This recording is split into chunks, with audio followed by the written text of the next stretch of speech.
Hey everybody, welcome to this 5-part video series where I'm going to take you guys through what I've learned, what we're doing, and what we hope to do at Westside Collector Car Storage, my new dream project they're building right over there. We're at the east entrance to the Playa Vista development, besides these orbs, at Centinela Avenue and Bluff Creek Drive. Right over there are dozens of tech offices and thousands of luxury apartment buildings, and right here is where I'd like to keep all those people's cars. So in this first video, I'm going to give you a tour of the neighborhood, why we ended up here and how we ended up here, and then I'm going to talk about structure and show you some really cool stuff with concrete and steel. So let's take a ride and see where we're at. The Playa Vista community 50 years ago was Hughes Aircraft, Howard Hughes Aircraft, right? It was their factory, it was their administration for the company, and it was their runway. And in fact, this road that we're driving on here was a portion of the runway. Now, it has some really neat architectural features left over from that period, as well as being a tech hub. So now we're a quarter mile away. There's Yahoo, this is Fox, and this is YouTube right here. So those are all there. And then something called Canvas, I don't know what that is. Just around the back of YouTube, we find Sony Studios, which is actually is a giant soundstage in the same building that they built the Spruce Goose. And it's called Hercules. It's actually gonna be right here. We're gonna turn right in front of it. Look at this, Armin. This building right here, this is the Spruce Goose building. This black one? This black one. They built it here, yeah. It is now a giant soundstage. Do you think people appreciate like the history? I don't know. I think that's really neat. That is cool. Yeah. And right here, next to all of our corporate stuff, is where we have the beginning of 9,000 luxury apartments. And with these apartments, they're really nice apartments. I've been in a bunch of them. They're all brand new. Down here, what you have are independently styled but connected financially luxury apartment rentals. These are luxury townhomes right here. These homes are $2.5 to $5 million each. Okay, these apartments on this side rent for around $2,000 a bedroom. Okay, and when you're in the apartments, your only options for parking are communal underground garages or the street spots you see right here. When you're in the townhomes, you get a 2-car garage with your townhome, which is nice, but it dumps just onto the street. There's no driveway, so you can't keep your daily driver outside and your nice cars inside. You are limited to those 2 spots. So right here, you know, the Playa Vista community, it's got a Whole Foods, it's got an ArcLight, CVS, great restaurants, there's 2 gyms, there's a couple of banks. These are 3-story, you know, 4,000 square foot luxury townhomes here. And all these people who live here work in this kind of Silicon Beach area. Except if you have a 3rd car or a 4th car or a 5th car. Oh, look, here, wait, here's perfect. Look, hang on. Let's just, sorry. No, no. Check me out. So Armin, let's do if you want to do a quick Iraqi rack focus. Look, right here is the back of all these homes. You got your 2-car garage, and that's it. And it's not just about the space, because a parking space, okay, that's a nice thing to have. We're talking about security though, right? If you don't have your private garage here, people follow each other into the community garages. Most of the time that's fine. Some of the time that leads to vandalism. And you don't want to find that out the hard way. It's a nice place. It's clearly a planned luxury development, but if you are a car collector, you might not want to live here because they don't have the type of parking you need. I do. All right, well, welcome to the site, Westside Collector Car Storage, 6804 South Centinela Avenue. We are standing in the driveway. Now, what I'm gonna do is take you through the structure of the building from the bottom to the top, because that's how you build, right? We had to dig down first to build our underground level, and then come up, build the deck, and then put a structure on top of the deck. So let's go underground and see what kind of crazy concrete stuff we have happening down there. This is the rear of the building on the alley. Centinela is over there, and this ramp is really special. I worked with the guys to design this ramp specifically. We tried very hard to buy an existing building and modify it lightly to suit. After several rounds of failing at that, we decided to build. Now, because of LA building codes, if you want to build a 13,500 square foot building, you need to have 28 street accessible parking spaces, so that it's 2 per 1,000 square feet, even if you're building a parking garage. It sounds weird, but the point is that the next guy might not be building a parking garage. So the only way we could build a building big enough to serve our needs was to build an underground garage. The city considers that street accessible. So not only can I sell those spots to customers, and in fact there are some of my VIP spots, but it counts towards that requirement for the city, which without it never would have happened. So building a basement added almost 40% to the cost of my building, but it had to be done, and it adds almost 40 spaces. So let's go down this ramp and check it out. The ramp itself is very, very special. The problem with Los Angeles in general is the over angles and these under angles, and I don't even know what the correct words for them are, but going over a crest and then dipping at the bottom. This ramp's angles were designed by my guys with help from me specifically, so that a C7 Corvette ZR1 can go straight down the ramp without any trouble. That's the longest, lowest car I could find. Wait, straight, stay straight, straighten the wheel. Yeah, go straight, look at that. That's impressive. In silent mode, it accentuates that there was no scrape going straight down. Yeah, buddy. So in order to get these angles right, what we actually did was make a wooden buck of the Corvette ZR1 and run it up and down the ramp a bunch of times. To build this underground basement was pretty involved. They had to dig it out and get rid of the dirt in an environmentally friendly way, because the dirt that this building is built on is incredibly filthy. It's filled with a chemical called vinyl chloride.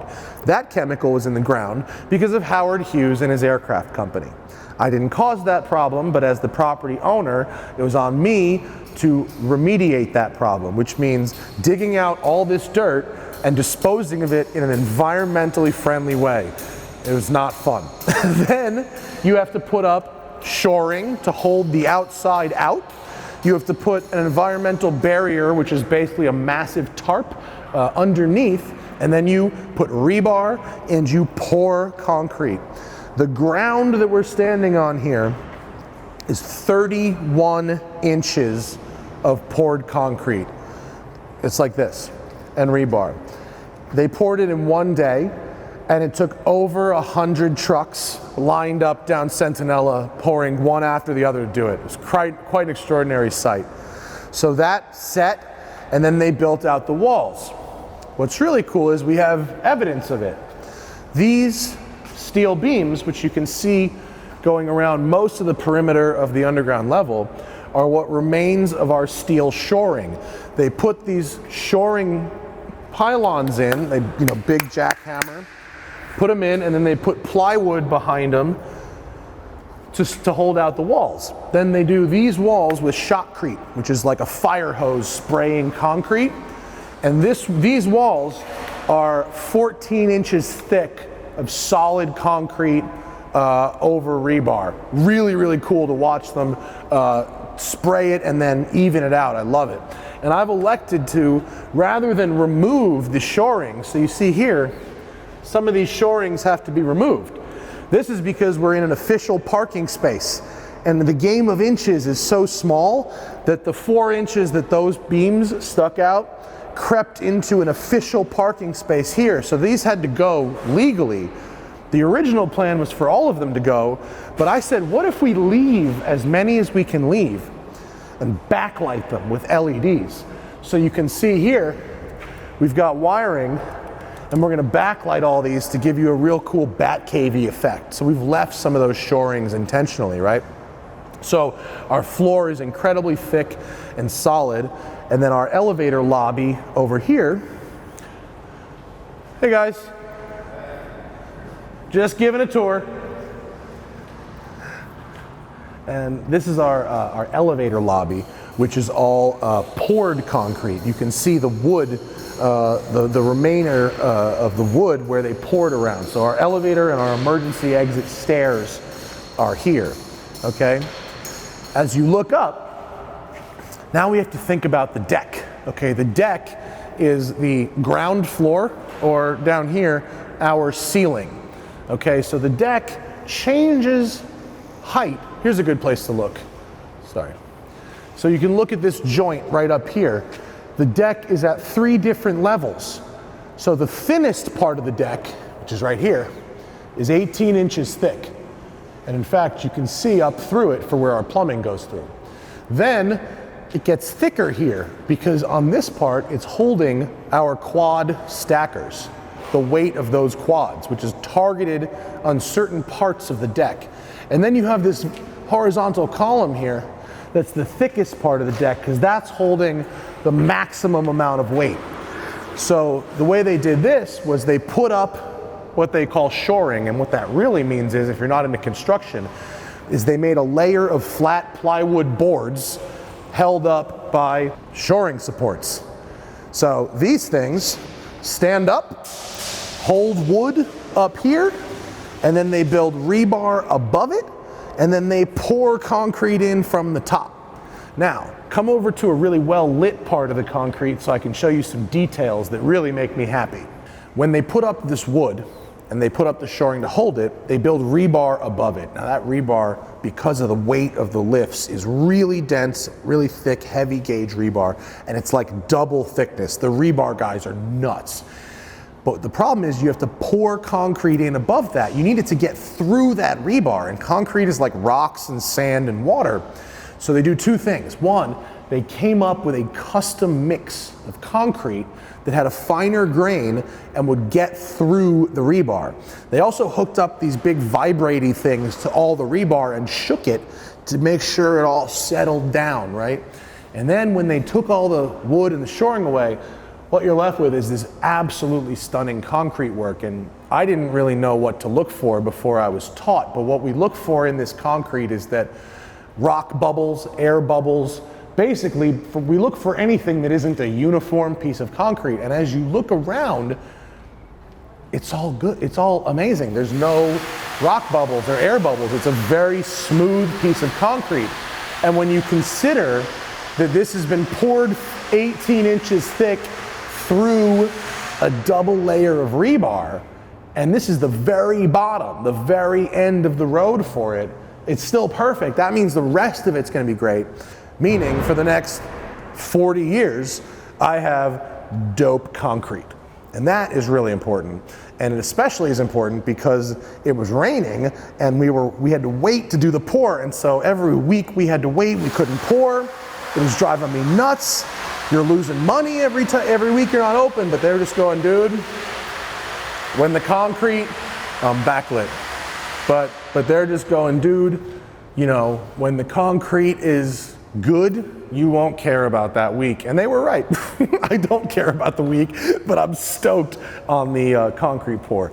This rounded wall over here, this is actually the finished look. They sanded this for a really long time, and we're gonna do some uplighting here. It's gonna be really, really cool. So let's go back up the ramp and look at blocks and steel. So now we're back upstairs, and what you can see framed out here is my front entrance, the roll-up door, and the drive-through design. We designed this specifically for a unique goal I demanded, which is that you be able to drive a truck and trailer straight through the middle of the building and out the other side, which you can do. You have an 11-foot high door, it's 10 foot wide here, which is really cool. So we go into the building this way. What you don't see, because it's open air right now, is that there will be an entire office structure here framed out with this steel. That's what they're working on now. The construction of the principal structure is block and steel. So we're gonna go inside. We are now inside, and we turn left into the main warehouse area. Now, here's where stuff starts getting real cool. We're standing on top of this deck, 18 inches thick here in the middle, but between 30 and 36 inches thick underneath these 38-foot tall vertical columns. The concrete, when they did this pour, it's such beautiful concrete. It's smooth, it's finished really well from underneath. It exceeded all the structural tests. It's an amazing pour, this bit of concrete. And think about these verticals full of cars to the top.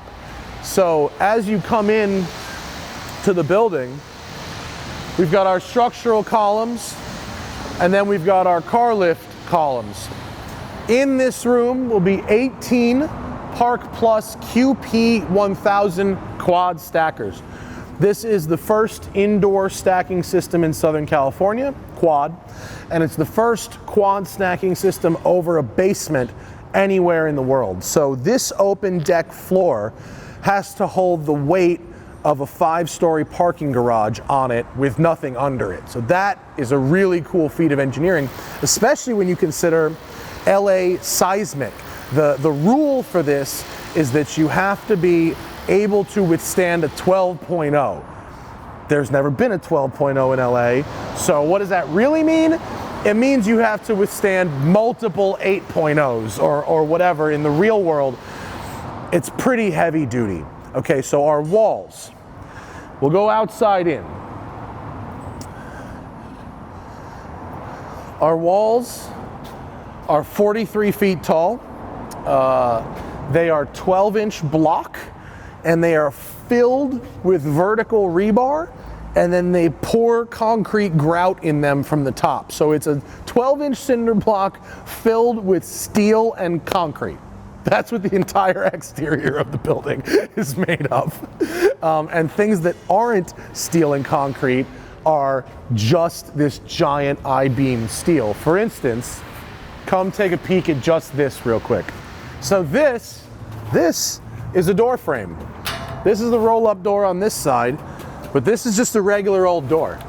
And for a door that's designed for a human to walk through, 6-inch box steel, 10-inch I-beam steel, 8-inch box steel on top.